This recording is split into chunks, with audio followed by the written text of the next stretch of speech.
Baik, bismillahirrahmanirrahim. Assalamualaikum warahmatullahi wabarakatuh. Ya, ya.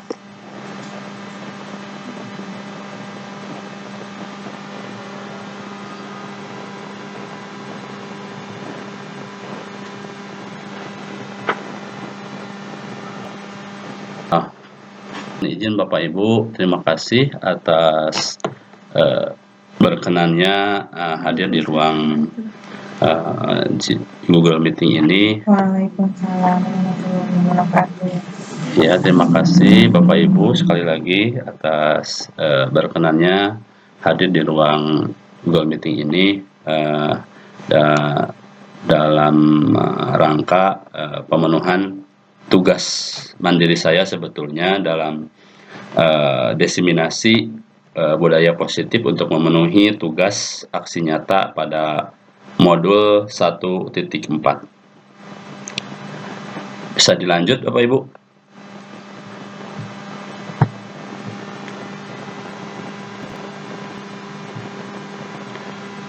Baik, perkenalkan nama saya Tatang Koswara, saat ini bertugas DM 1 baru 2, dan dalam program Guru Penggerak Angkatan 11 ini Boleh Pak. Ya, saya sebagai calon guru penggerak dan pengajar praktiknya di Kecamatan Malangbong, kemudian fasilitatornya Bapak Tatan Ridwan, beliau bertugas di sebagai kepala sekolah di Kabupaten Tasikmalaya.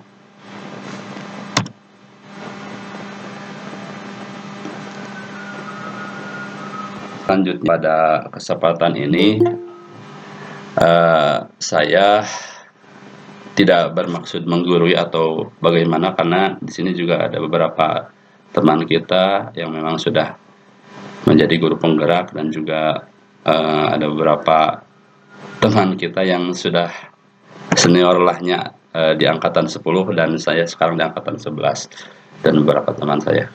Nah, di sini sedikit sharing mengenai budaya positif, di mana saya akan mencoba membahas dan juga ada beberapa contoh praktik yang saya lakukan dalam budaya positif ini, di mana yang akan coba saya bahas pertama mengenai perubahan paradigma belajar, kemudian disiplin positif, kemudian restitusi, keyakinan kelas, 5 kebutuhan dasar manusia, 5 posisi kontrol, dan segitiga restitusi. Baik, pada pembahasan pertama mengenai perubahan paradigma belajar,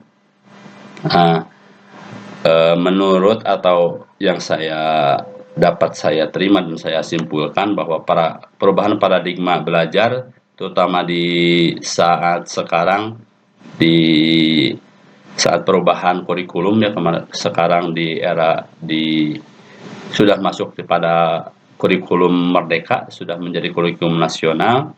Nah, di mana salah satu perubahan paradigma belajarnya yaitu pembelajaran berdiferensiasi, di mana kurikulum merdeka ini berasal atau landasan utamanya yaitu pada pemikiran Ki Hajar Dewantara sebagai Bapak Pendidikan Indonesia dan juga Bapak Menteri Pendidikan pertama di Indonesia ini, yang menyampaikan tentang filosofinya mengenai pendidikan, di mana pendidikan menurut beliau Ki Hajar Dewantara bahwa pendidikan adalah proses menuntun potensi atau potensi anak sesuai dengan kodratnya, sesuai kodrat alam dan kodrat zaman, untuk mencapai kebahagiaan dan keselamatan baik sebagai manusia maupun sebagai anggota masyarakat atau makhluk sosial. Jadi kata kuncinya bahwa pendidikan menurut Ki Hajar Dewantara adalah menuntun, ya. Menuntun, di mana mengibaratkan Ki Hajar Dewantara mengibaratkan menuntun itu seperti seorang petani, ya. Guru itu sebagai seorang petani dan murid diibaratkan benih, seperti misalkan benih jagung. di mana seorang petani mempunyai kewajiban yaitu menuntun, merawat, memelihara, memfasilitasi tumbuh kembangnya benih jagung itu menjadi jagung unggulan gitu. Seorang petani ya dalam menanam jagung tidak bisa memaksakan benih jagung menjadi misalkan menjadi padi gitu hasilnya. Ya, jadi sesuai dengan kodratnya. Jadi kodratnya benih jagung jadi jagung sih. Jadi diharapkan menjadi jagung dengan kualitas unggulan gitu. Jadi tidak bisa memaksakan seorang anak kalau guru kalau tidak sesuai dengan kodratnya kita tidak usah memaksakan. Jadi kalau jagung ya kita memberikan pemeliharaan, kita tuntun benih jagung itu untuk menjadi benih jagung hasil jagung yang uh, maksimal gitu, baik dalam misalkan dalam pencahayaan, pemberian pupuk, pengairannya sesuai dengan kebutuhan jagung gitu ya. Tidak bisa disamakan misalkan kebutuhan air dalam merawat jagung dengan kebutuhan air merawat padi misalkan seperti itu. Nah, itulah konsep menuntun menurut Ki Hajar Dewantara. Nah, kemudian dari pemikiran tersebut bahwa menuntun anak sesuai kodratnya, nah ini sesuai dengan konsep pembelajaran berdiferensiasi, di mana pembelajaran berdiferensiasi itu yaitu pembelajaran yang di mana kewajiban guru adalah memenuhi semua kebutuhan muridnya. Jadi setiap kebutuhan murid coba difasilitasi oleh guru sehingga siswa dapat berkembang atau berprestasi sesuai dengan kodratnya. Gitu. Kemudian yang selanjutnya, bahasan selanjutnya yaitu tentang disiplin positif. Nah, disiplin positif itu kalau kita ibaratkan disiplin positif itu atau bukan diibaratkan, apa yang berkembang sampai saat ini bahwa disiplin itu identiknya dengan hukuman gitu ya, padahal nah nanti kita coba bahas sedikit ya tentang disiplin positif ini. Di sini ada beberapa pertanyaan pemantik. Apakah Bapak Ibu setuju dengan pertanyaan berikut? Pertama, bahwa hukuman dapat mendisiplinkan murid. Yang kedua, bahwa pemberian hukuman dengan hal positif, misalkan seperti membersihkan halaman sekolah, dapat meningkatkan kedisiplinan murid. Sebelumnya ada sebuah pertanyaan pemantik. Mungkin boleh Bapak Ibu yang mau berpendapat silakan. Di sini ada sebuah pertanyaan pemantik di mana pertama, apakah Bapak Ibu setuju dengan pernyataan ini? Yang pertama, bahwa hukuman dapat mendisiplinkan murid, dan yang kedua, pemberian hukuman dengan hal positif seperti membersihkan halaman sekolah dapat meningkatkan kedisiplinan murid. Dari pernyataan itu boleh satu atau dua orang memberikan pendapat, silahkan boleh. Yang berkenan Bapak Ibu silahkan. Atau mungkin satu orang saja silahkan.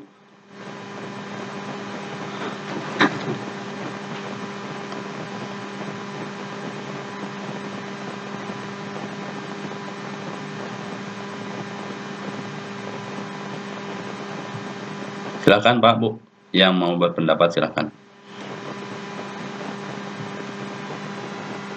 Apakah Bapak Ibu setuju dengan pernyataan hukuman dapat mendisiplinkan murid? Pemberian hukuman dengan hal positif seperti membersihkan halaman sekolah dapat meningkatkan kedisiplinan murid. Nah, apakah setuju dengan pernyataan tersebut? Silakan Pak, Bu. Barangkali ada yang mau. Bu Kiki silakan. Bu Kiki silakan kalau mau berpendapat.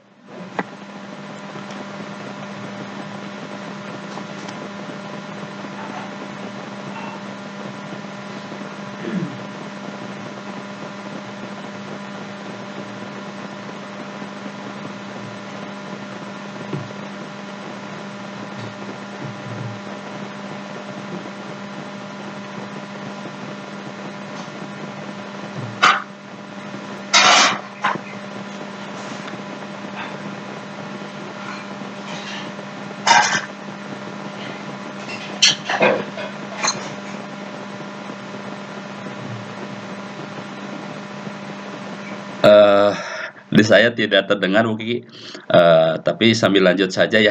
Mohon maaf. Tapi sudah saya kedengarannya? Suara saya ada?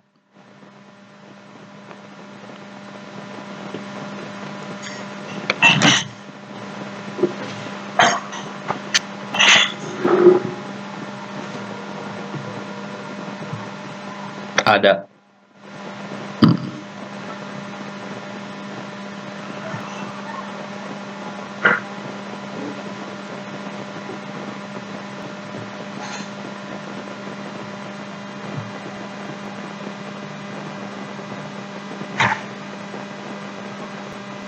Oke, kita lanjut saja ya.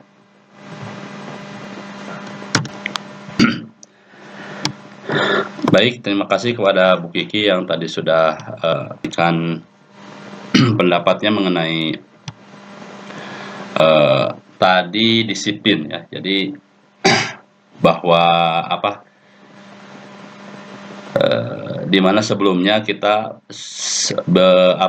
biasanya disiplin itu disandingkan dengan hukuman gitu ya. Padahal sebenarnya disiplin itu tidak harus selalu disandingkan dengan hukuman gitu, bahwa pendapat bahwa disiplin sama dengan hukuman itu bisa dinyatakan salah. Terlebih kita sekarang memasuki dengan kurikulum merdeka ya, di mana salah satu yang menjadi fokusnya yaitu merdeka belajar.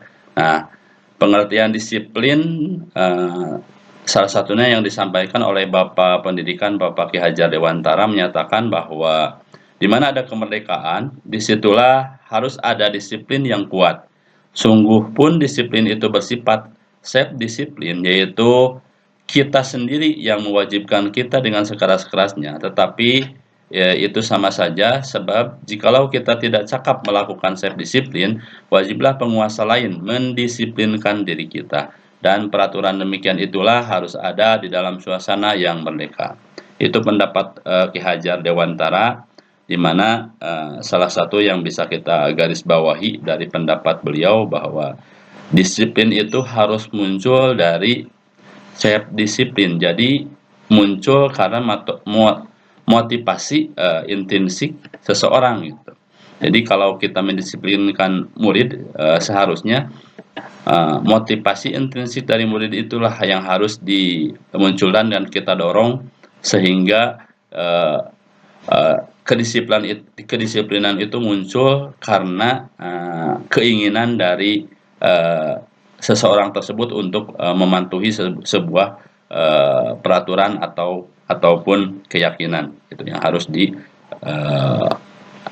harus dilakukan gitu.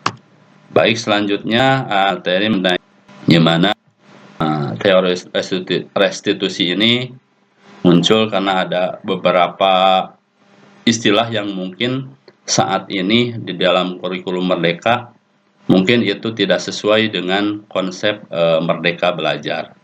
Seperti halnya tadi hukuman ya, seperti tadi Bu Kiki juga sudah berpendapat tentang hukuman ya.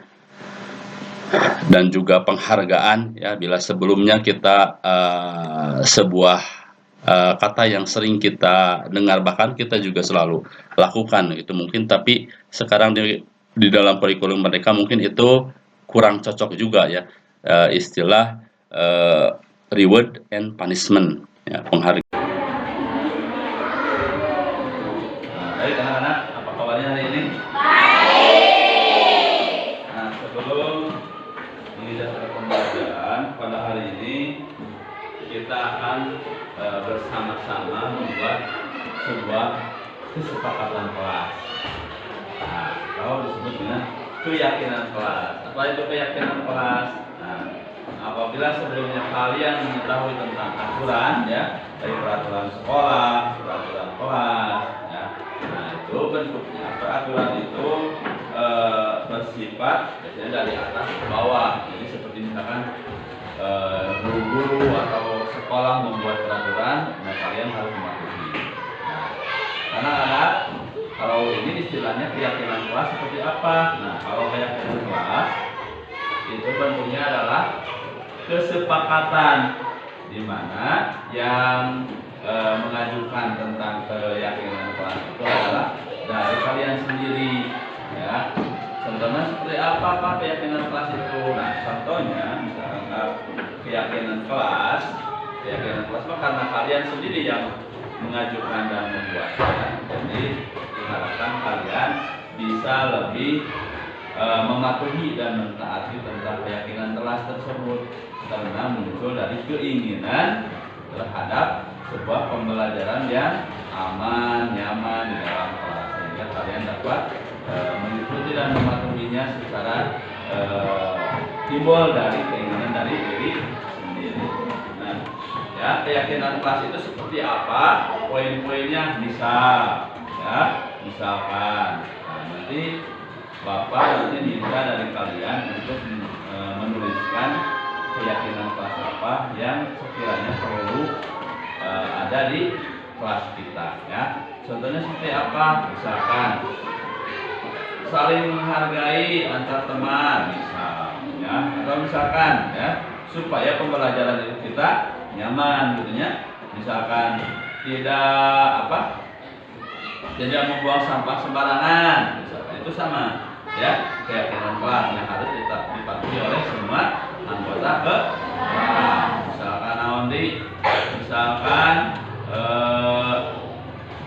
ke air, ya, ke WC meminta izin dulu, itu sama termasuk dengan keyakinan kelas. Atau misalkan meminjam barang izin dulu, ya, nah, itu sama. Jadi keyakinan kelas yang kita sepakati dan harus dipatuhi oleh semua anggota kelas. Yaitu contoh misalkan rambutnya sopan rapi, ya misalkannya tidak diwarnai, misalkan itu sama, itu juga keyakinan kelas, ya. Terus misalkan menggunakan seragam sesuai dengan ketentuan yang berlaku di sekolah, ya. Itu sama keyakinan kelas, ya. Jadi misalkan tidak boleh masuk kelas sebelum misalkan guna kotor panjang, nah, misal itu contohnya. Tapi keyakinan kelas itu adalah keyakinan yang dibuat oleh kalian semua, nanti disepakati oleh semua kelas, mana yang kita sepakati untuk menjadi keyakinan kelas, mana yang tidak. Paham? Nah, sekarang tugas kali ini, ya, Bapak akan bagi sticknote ini, ya.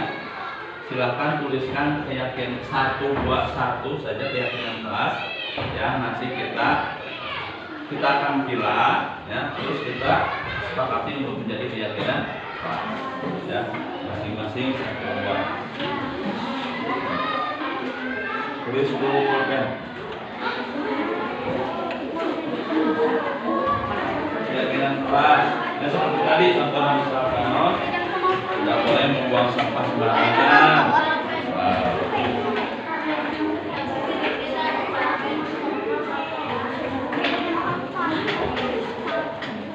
Seperti tadi misalkan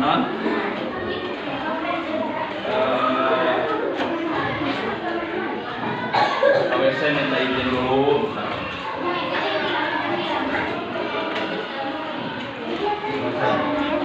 rapatnya di tukang kayak ditempel di depan.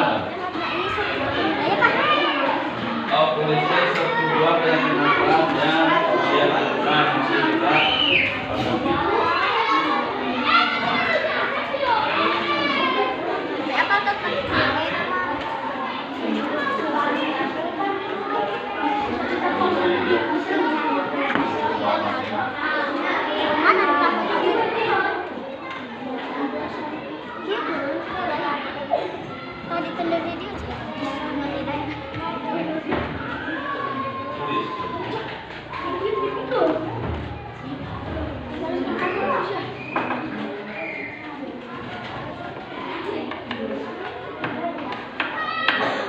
tidak menanyakan pulang sebelum waktunya.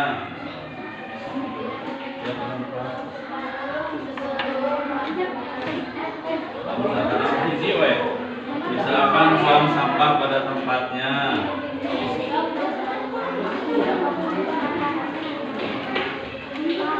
Berpakaian tapi sopan.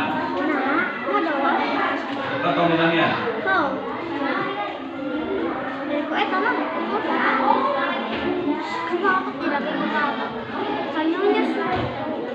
Yang sudah silakan tempel di sini ya.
Oh, silakan yang sudah ditempel di depan.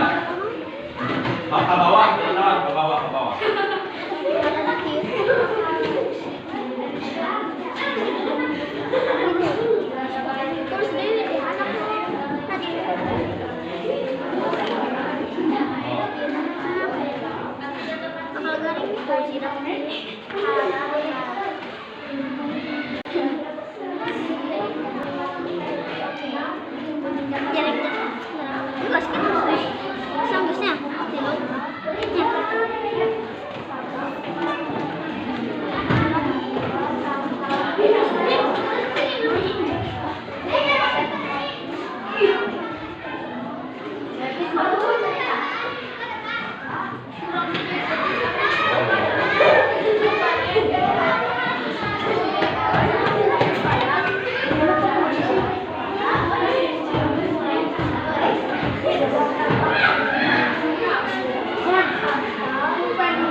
sudah menuliskan apa yang kalian ajukan untuk membuat keyakinan kelas. Sekarang kita coba kelompokkan.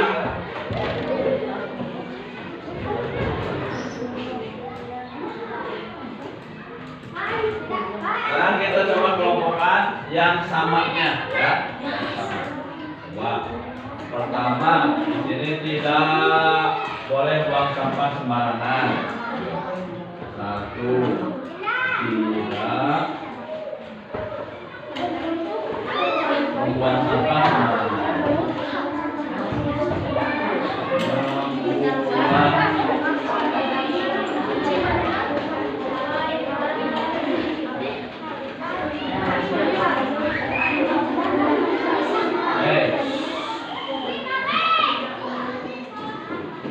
Tidak boleh menanyakan ulang sebelum waktunya.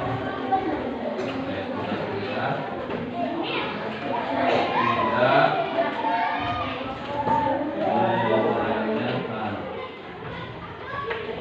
ulang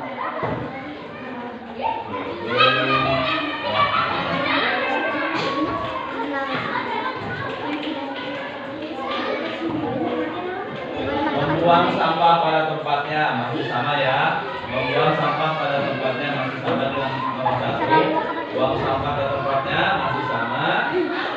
Sebelum belajar berdoa dulu.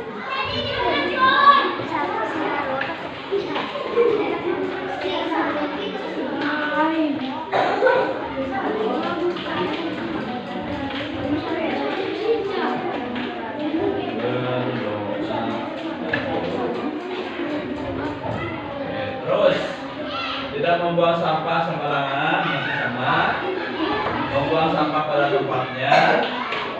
Meminta izin jika ingin meminjam barang. Meminta izin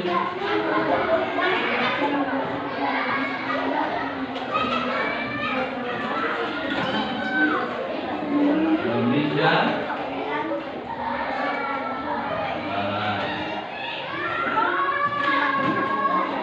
terus berpakaian dengan rapi.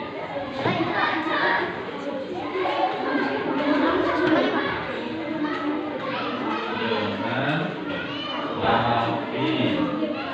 Lanjut, membuang sampah pada tempatnya sudah ada. Memotong kuku sebelum pergi ke sekolah. Memotong kuku sebelum ke sekolah. Lanjut, tidak boleh menanyakan belum kelas sebelum waktunya sudah ada. Nah, terus jangan buang sampah sembarangan sudah ada. Terus baju jaga berarti kerapihan ya.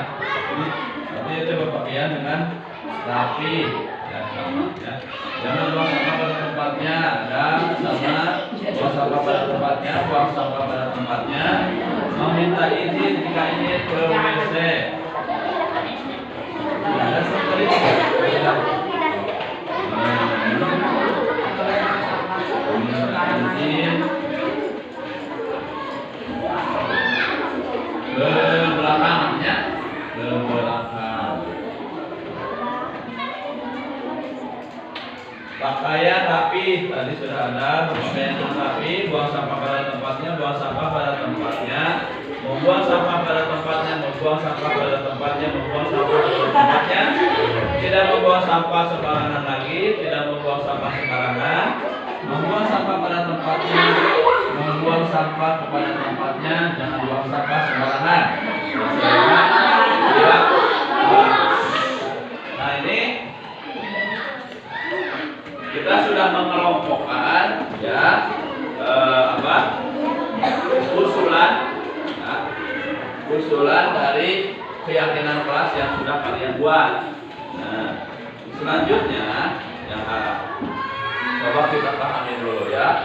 Di sini banyak yang menggunakan tidak, ya seperti tidak, jangan, buang sampah sembarangan, itu adalah kalimat negatif. Ya. Nah, dalam keyakinan kelas ini diharapkan jadi keyakinan ini keyakinan kelas ini dengan kalimat-kalimat positif. Kenapa? Supaya kan kalau aturan, ya dulu kita berbicara dengan aturan itu adalah sebuah yang harus kita turutinya, jadi ada kesan negatif. Jadi jangan menggunakan kalimat negatif, jadi kita buat dengan kalimat positif. Ya, contoh yang pertama, tidak membuang sampah sembarangan. Kita hilangkan tidaknya supaya jadi kalimat positif. Kira-kira bagaimana kalimatnya? Membuang kan tidak boleh. Tidak membuang sampah pada tempat. Seperti itu ya. Nah, ini kita buat keyakinan kelas yang kita sepakatinya ya. Keyakinan. Keyakinan. Nah, kita kelas berapa? Kelas 6 ya. Kelas 6. Oke. Pertama tadi supaya menjadi kalimat positif tidak membuang sampah penambahan jadi naon?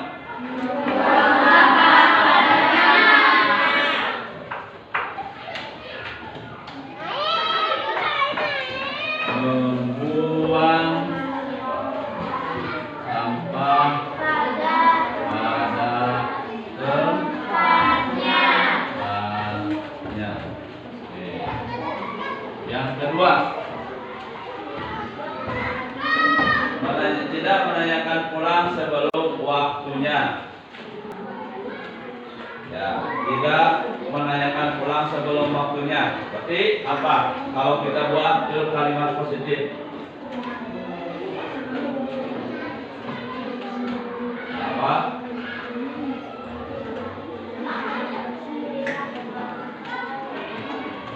Nah, kalau ada waktu-waktunya itu disebutnya jadwal pelajaran kan, atau misalkan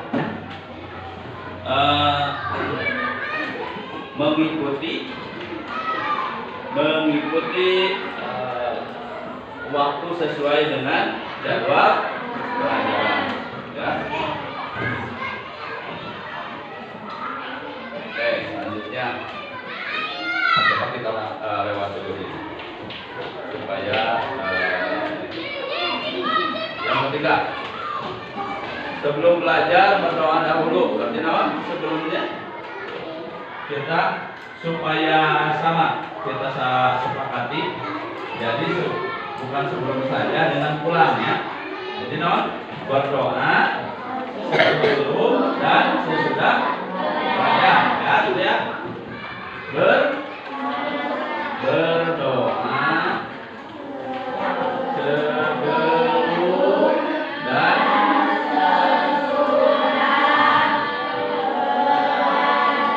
belajar. Jadi dari kesepakatan ini kita sepakati sebelum belajar kita berdoa dulu ya, pagi pas masuk, kemudian sebelum pulang kita berdoa dulu. Selanjutnya meminta izin jika meminjam, Mbak. Nah, sudah positif. Meminta izin bila meminjam.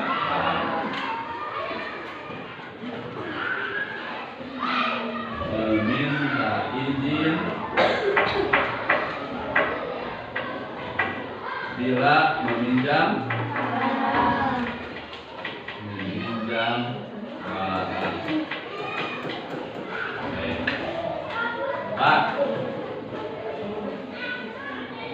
Berpakaian dengan rapi ya.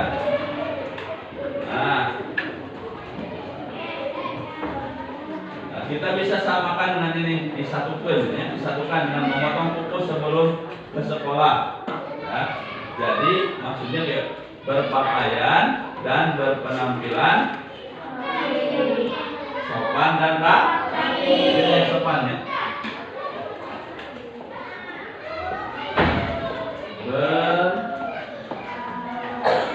Berpakaian dan berpenampilan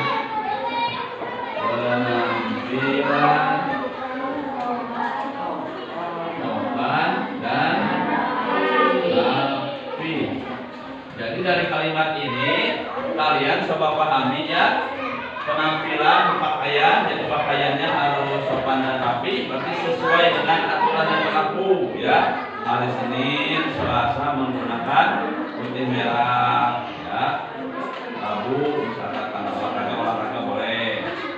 Kamis batik yang punya boleh. Jumat pramuka ya. Kemudian setiap tanggal 14 hari pramuka, setiap tanggal 22 hari santri ya. Kemudian penampilan sopan dan rapi itu seperti tadi ya, rambut ya, rambutnya harus potong ulang panjang ya, terus jangan diwarnai. Hari istri mah perempuan mah semuanya sudah pakai kerudung ya, pakai pulang keluar kayak rambutnya keluar terus diwarnaan dipotong ya.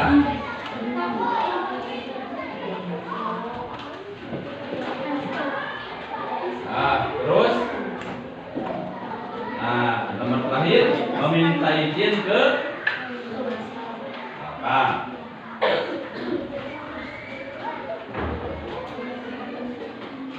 Meminta izin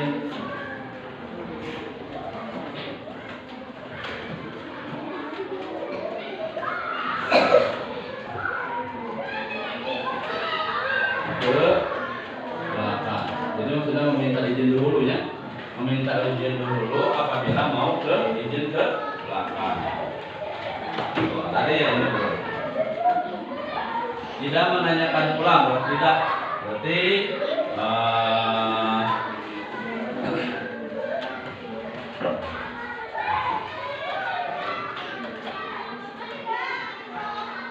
mematuhi waktu sesuai dengan jadwal pelajaran ya. Ya, itu bisa.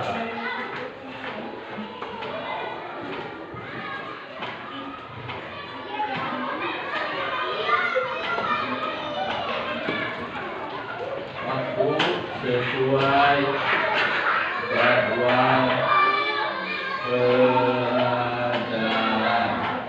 Kenapa? Karena di jadwal pelajaran sudah tertera jam masuk jam berapa, istirahat jam berapa, pulang jam berapa. Nah, inilah keyakinan kelas ya. Bagaimana kita sepakati saja ya. Kesepakatan keyakinan kelas yang kita sepakati untuk tahun ini. Jadi pertama, membuang sampah harus pada tempatnya. Kedua, berdoa sebelum dan sesudah belajar. Ketiga, meminta izin apabila meminjam barang. Keempat, berpakaian dan penuh penampilan sopan dan rapi. Kelima, meminta izin ke belakang. Dan yang keenam, mematuhi waktu sesuai jadwal pelajaran. Nah, itulah kesepakatan. Sebelum saya lanjut, barangkali terhadap tadi baik video yang saya putar sekilas ataupun yang praktek yang Bapak Ibu lakukan di sekolah tentang keyakinan kelas, barangkali Bapak Ibu ya ada yang mau berpendapat tentang perbedaan antara peraturan atau tata tertib dengan keyakinan kelas. Silakan Bapak Ibu, silakan. Ada yang mau berpendapat, mungkin kita diskusi saja. Mungkin ada yang mau berpendapat apa perbedaan dengan kelas ataupun tata tertib. Silakan.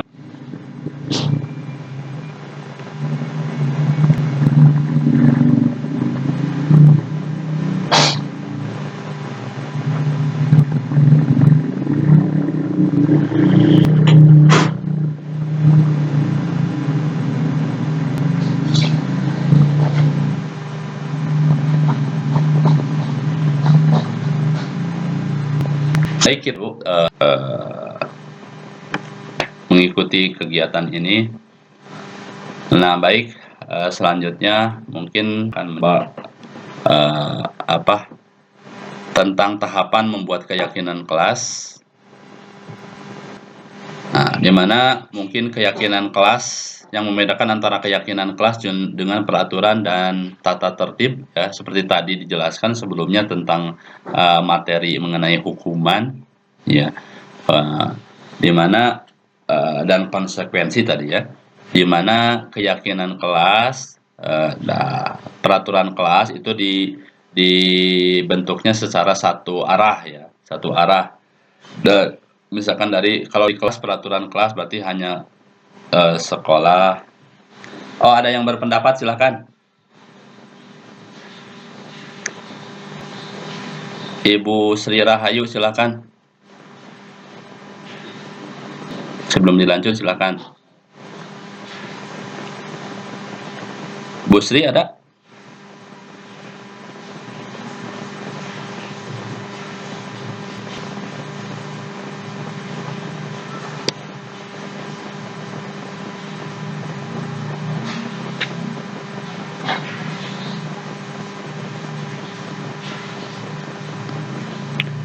Mohon maaf ya Bapak Ibu apabila ini tampilannya atau berjalannya kurang lancar. Memang ada beberapa gangguan ini, termasuk jaringannya kurang stabil. Baik, karena diturunkan lagi, ya, tadi sudah raisin tapi diturunkan lagi, kita lanjut saja. Jadi tadi kalau peraturan itu sepihak atau satu arah, dan misalkan kalau di kelas peraturan kelas atau tata tertib kelas hanya dibentuk oleh guru untuk ditaati oleh semua warga kelas, misalkan. Kalau keyakinan kelas itu dibentuk atas sebuah kesepakatan di mana semua warga kelas, siswa, ya, diberikan kesempatan untuk menyampaikan keinginannya atau harapannya tentang pembelajaran yang diharapkan, dalam suasana pembelajaran yang diharapkan untuk menjadi pembelajaran yang aman, nyaman bagi siswa, seperti itu, ya. Nah, kemudian tahapan untuk membuat keyakinan kelas, ya, seperti yang sudah Bapak Ibu lakukan sebenarnya di sekolah masing-masing. Ya, pertama, siswa menulis keyakinan yang mereka inginkan, ya, biasa di kertas tempel itu, ya.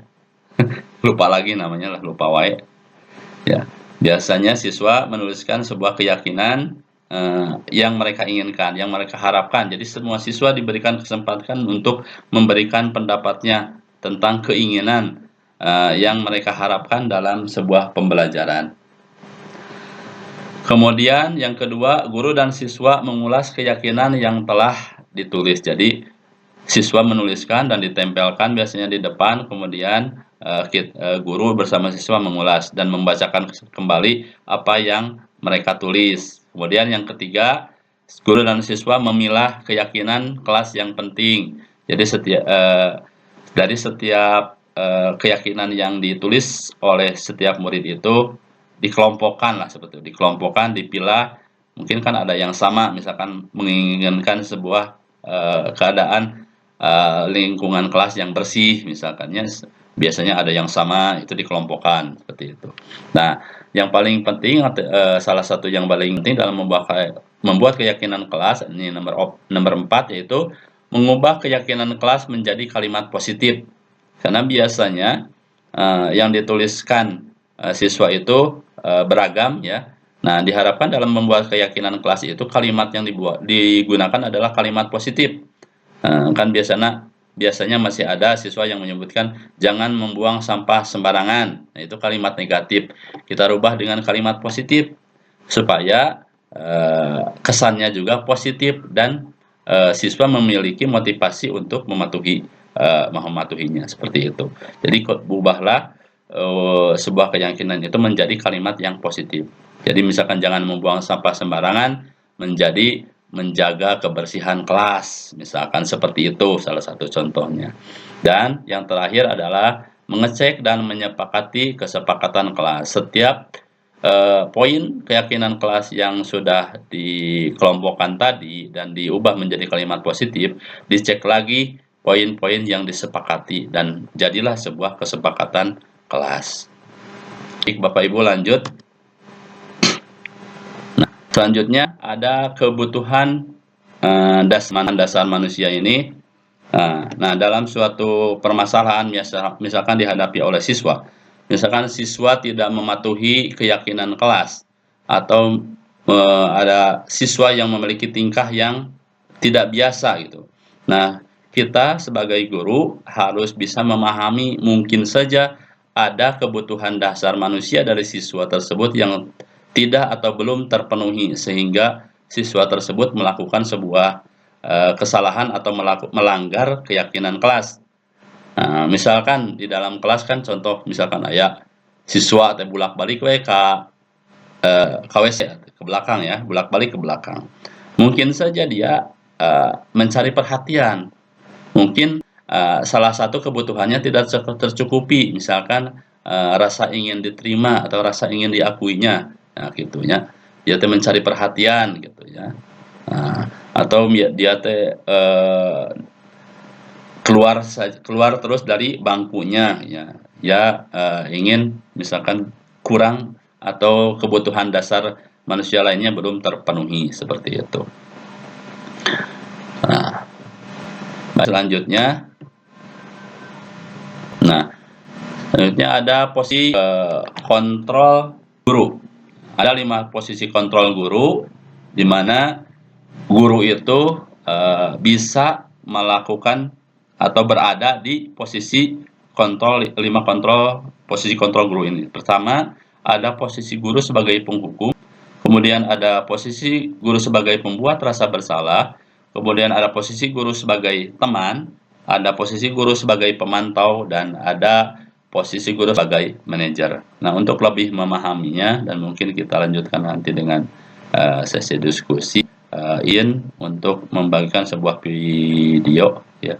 Sebentar, Bapak Ibu.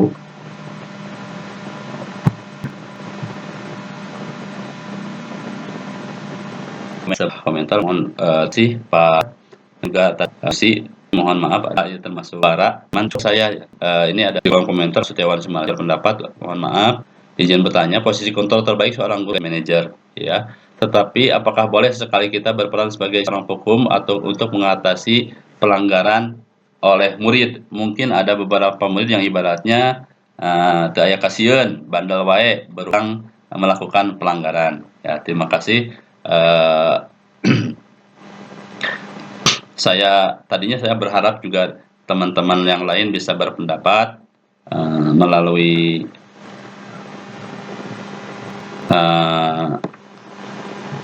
ruang Google Meeting, tapi takutnya tadi saya juga tadi pendapat Bu Kiki tidak kedengaran, mohon maaf ya, sebab keterbatasan ini. Jadi seperti yang disampaikan Pak Iwan, saya sangat setuju. Jadi memang posisi ideal memang adalah posisi manajer Pak Iwan ya. Jadi ya karena kita pembelajaran berdiferensiasi ya, beda sama biasa lah. Yang penting kita punya pendapat yang bisa kita terima ya. Jadi memang posisi yang ideal adalah manajer. Kemudian apabila di lapangan gitu ya, di lapangan seperti siswa melakukan sebuah kesalahan dan berulang gitu ya. Masuk kan ketika kita juga pernah mendiskusikan apakah kegiatan restitusi itu harus berulang dilakukan ketika siswa melakukan kesalahan yang sama. Ya, makanya seperti yang Pak Iwan katakan, ya sebenarnya kenapa ada 5 posisi tersebut, yaitu sebenarnya bisa kondisional juga. Mungkin teman-teman bisa berpendapat lain. Tapi saya juga berpendapat sama seperti Pak Iwan. Jadi dalam sebuah keadaan, apalagi berulang si siswa tersebut melakukan kesalahannya itu yang sama misalkan. Ya menurut pendapat saya pribadi, ya memang posisi kontrol yang lain mungkin perlu dilakukan untuk mendisiplinkan si anak tersebut. Karena menurut tadi juga pernyataan dari Ki Hajar Dewantara bahwa tentang disiplin positif itu ya. Disiplin positif itu adalah tentang self disiplin atau motivasi intrinsik dari seseorang. Tapi apabila dia tidak bisa mendisiplinkan diri sendiri, perlu seorang penguasa untuk mendisiplinkan orang tersebut. Kan itu pendapat Ki Hajar Dewantara pun seperti itu. Jadi saya pribadi pun berpendapat seperti itu Pak Iwan, apabila seorang anak melakukan kesalahan yang berulang dan kesalahannya adalah sama, mungkin posisi kontrol yang lain adalah perlu dipertimbangkan untuk dilakukan gitu. Karena maknya segitiga restitusi terus berulang dilakukan tapi tidak ada perubahan seperti itu. Ya. Baik Bapak Ibu, ada satu materi terakhir tadi tentang segitiga restitusi. Tadi Pak Iwan juga sudah menyampaikan tentang segitiga restitusi. Tadinya juga saya akan men-sharekan tentang praktik segitiga restitusi yang saya lakukan. Berhubung bukan tidak bisa loading gitu ya. Jadi kita coba bahas sedikit lah sekilas ya. Sekali lagi ini hanya sharing saja ya. Bahwa segitiga restitusi adalah suatu kegiatan yang dilakukan oleh seorang guru atau mungkin di sekolah tinggi menengah, misalkannya seperti SMP atau SMA kan ada guru BP, mereka yang melakukannya ya. Kalau kita di SD biasanya tidak ada guru BK, kita yang melakukan sendiri ketika mendisiplinkan anak yang melanggar sebuah keyakinan kelas atau keyakinan sekolah. Nah, apa yang dilakukan guru adalah kegiatan ini, segitiga restitusi, di mana tahapannya ada 3. Maaf, kirain sudah. Nah, ini pertama, menstabilkan, di mana dalam tahapan ini guru ketika menghadapi siswa yang melakukan kesalahan atau melanggar sebuah keyakinan kelas, tugas seorang guru adalah yang pertama adalah menstabilkan identitas. Nah, jadi pada posisi ini guru tidak langsung menanyakan kenapa membuat kesalahan atau misalkan keyakinan atau kesalahan mana yang dilakukan, tapi dia harus menstabilkan dulu identitas si anak, karena si anak sendiri dia sudah merasa bahwa dia itu merasa orang yang gagal gitu karena melakukan kesalahan. Nah, tugas kita seorang guru adalah menstabilkan identitasnya. Jadi tidak langsung apalagi menghardik ya. Jadi kita coba menstabilkan identitas si anak tersebut. Contohnya dengan menggunakan kalimat seperti ini. Setiap orang pasti melakukan kesalahan gitu ya. Jadi setiap orang pasti melakukan kesalahan. Jadi wajar saja kamu melakukan kesalahan. Misalkan kamu bukan satu-satunya yang pernah melakukan ini. Ya, contohnya seperti kalimat-kalimat tersebut. Kemudian setelah menstabilkan identitas, langkah kedua yaitu seorang guru itu harus mampu ya memvalidasi tindakan yang salah itu dengan cara menanyakan alasan si siswa tersebut melanggar sebuah keyakinan. Contohnya dengan kalimat, kamu tentu punya alasan mengapa melakukan itu. Nah, misalkan kalau praktek yang saya lakukan adalah si siswa dia itu makan minum di kelas. Nah, saya menanyakannya seperti itu, misalkan kenapa kamu makan dan minum di kelas gitu. Jadi misalkan dia menjawab karena saya lapar pas saya lupa sarapan, seperti itu jawabannya. Nah, kemudian bisa menanyakan juga kata-kata yang lain seperti apakah cara yang lebih efektif untuk mendapatkan apa yang kamu butuhkan. Misalkan seperti tadi misalkan makan di kelas karena dia lupa sarapan, jadi dia tidak boleh kesiangan. Seperti itu. Terus langkah yang terakhir adalah menanyakan keyakinan, seperti kalimat menanyakan keyakinan kelas apa yang telah kita sepakati. Jadi seperti misalkan apa kesepakatan kelas atau keyakinan kelas yang kamu tidak patuhi, misalkan seperti itu. Nah, kamu ingin menjadi orang seperti apa? Bagaimana untuk memperbaiki seperti itu. Jadi kita hanya mengkonstruksi agar siswa itu mempunyai atau memiliki solusinya sendiri. Jadi kita tidak memberikan solusi secara langsung, tapi membimbing anak untuk mencarikan solusinya sendiri. Mungkin itu tentang materi tentang budaya positif. Mohon maaf Bapak Ibu, banyak keterbatasan.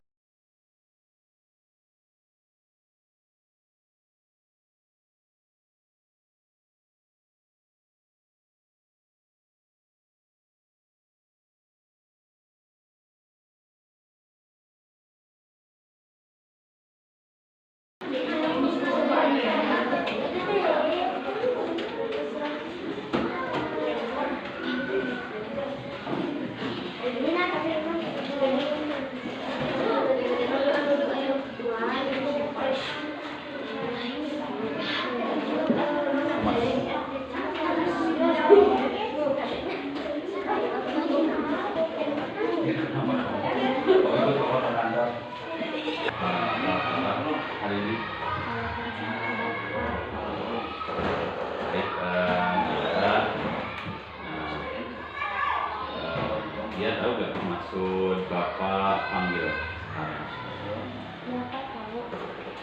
Ya, jadi tadi Bapak melihat dia masuk kelasnya.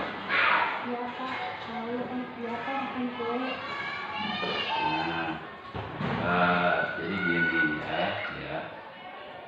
Kalau dia tadi makan di kelas, nanti kan pasti ada bungkusnya yang menjadi sampah. Dia tahu itu kan?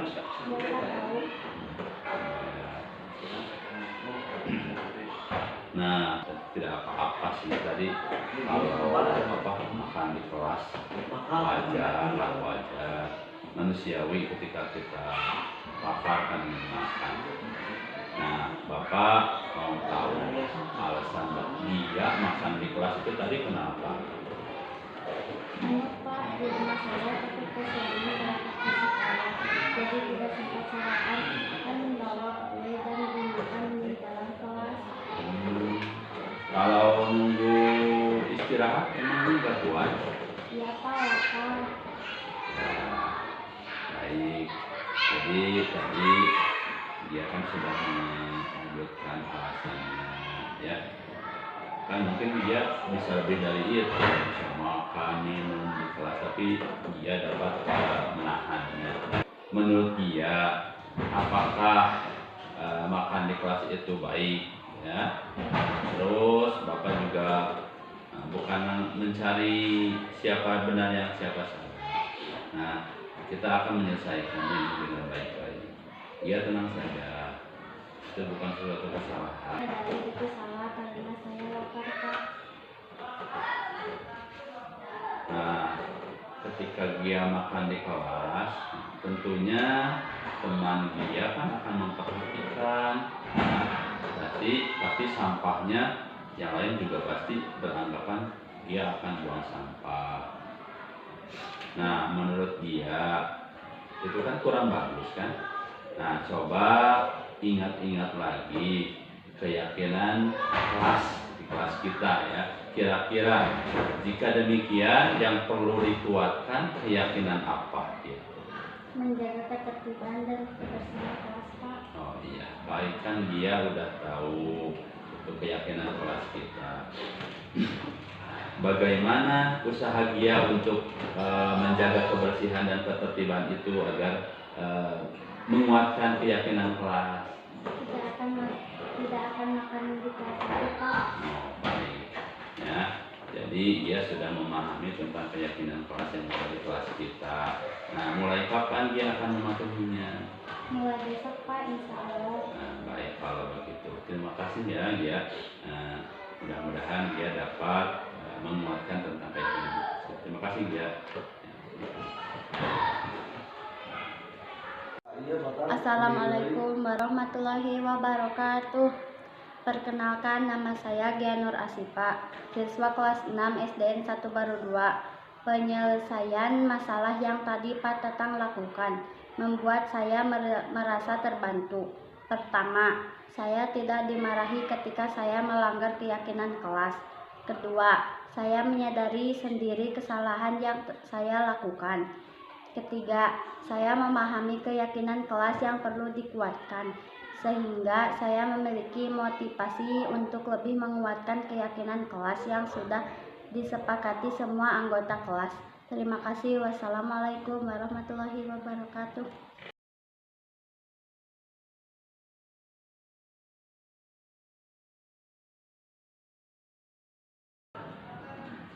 Selamat siang, Budak. Selamat siang. Jadi begini, Bapak memanggil kamu, tapi Bapak melihat insiden kamu sama teman-teman kamu itu marah-marah. Ya Pak, benar. Adakah alasan kamu kenapa kamu marah-marah sama teman kamu? Ya Pak, saya meminjam penghapus tapi Novita marah karena saya tidak minta izin dulu. Baik, artinya kamu marah karena temanmu itu marahnya karena kamu meminjam barangnya tapi kamu tidak minta izin dulu. Sebenarnya marah itu wajar ya, tapi Bapak juga kalau seperti itu juga pastinya biasa sih kalau marah ya, tapi Bapak mengambil jidan itu bukan mencari siapa yang salah dan siapa yang benar, tapi Bapak ingin memastikan saja kita bisa menyelesaikannya, itu saja jidan. Ya Pak, saya meminjam barang teman tanpa izin, dia marah makanya saya juga ikut marah. Ya bagus ya. Sebenarnya kamu kan bisa melakukan lebih dari itu, tapi jidan bisa menahan diri sehingga tidak marah secara berlebihan. Mari kita ingat lagi, kira-kira keyakinan kelas yang mana yang belum jidan kuatkan? Saya belum kuatkan pada saling menghormati sopan santun Pak. Oh iya, baik. Artinya ada keyakinan kelas ya, seperti saling menghormati, menjaga ketertiban yang perlu dikuatkan lagi oleh jidan ya. Ya Pak. Menurut jidan, kira-kira jidan akan berubah nggak, seperti meminta barang izin ke teman terus tidak marah-marah lagi sesuai dengan keyakinan kelas? Mulai kapan kira-kira? Cepatnya Pak, nanti saya biasa meminjam barang dengan izin teman dan tidak marah lagi. Wah, hebat ya. Terima kasih kalau begitu. Baiklah, semangat ya jidan. Coba kuatkan lagi keyakinan kelas. Jidan rasa perlu dikuatkan. Ingat-ingat lagi tentang keyakinan kelas itu ya. Ya Pak, terima kasih. Saya siap berubah Pak nanti. Baik, terima kasih jidan ya. Itu saja, terima kasih ya. Penyelesaian masalah yang tadi Pak Tatang lakukan membuat saya merasa terbantu. Pertama, saya tidak dimarahi ketika saya melanggar keyakinan kelas. Kedua, saya menyadari sendiri kesalahan yang saya lakukan. Ketiga, saya memarahi keyakinan kelas perlu dilakukan, sehingga saya memiliki motivasi untuk lebih menguatkan keyakinan kelas yang sudah disepakati semua anggota kelas.